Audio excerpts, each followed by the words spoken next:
A day in my life na umaasa lang sa libre. Charis! O diba guys? Kala nyo dyan nakikita nyo ba yung malaking crab na yan guys? Diyan kami kakain ng aking sponsor sources. So ito na guys. As you can see, dito pa lang sa entrance nila, ayan may pa-crab na. At Sleeping Beauty na sila at hindi nila alam na susunod na sila sa lalapangin ko guys. So ayan na mga kakulit ko dyan. Today ay may enjoy ko ulit at ngayon na lang ulit ako makakakain ng kani or ng crab. So ayan guys, dito sa second floor nila yan. So ayan. May mga tao na guys dahil lunchtime yan. Kapag lunchtime guys dito, yung mga mamahaling restaurant na katulad nito is mura na sila guys. Kaya syempre go go go go go. Sasago-sago.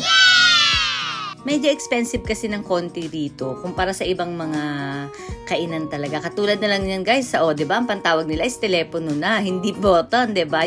Actually, pinupush lang yung mga button dito eh. And syempre nga dahil naka-course kami, is isa-isa nang nilalabas sa mga menu. Yun yung pang-una. And this is the second one, yung siomai na. Syempre, as usual, gawa pa rin sa crab. May crab. Ayan, lahat crab. Pati ang tempura na yan. Ayan, hinaluan lang ng okra and capsicum and everything and cheverlu. So, ito na nga guys. Yan ang pinaka-gusto ko guys. Kani miso o yung alige. Ang sarap niyan guys sa white rice. Pero syempre guys, gusto ko mang umorder ng white rice. Dahil nga naka-course, hindi pwede. So, ayan na yung rice, guys. Dumating na siya. Yung ibang hapon, guys, yung nilalagyan nila yan yung parang yung soup, stock, para, yun na, parang hinihigop nila, parang ganun. Pero ako kasi ayoko. So, ayan, guys. Normal ko lang siyang kinain ng ganyan. And, ang chalap talaga pagka libre, guys.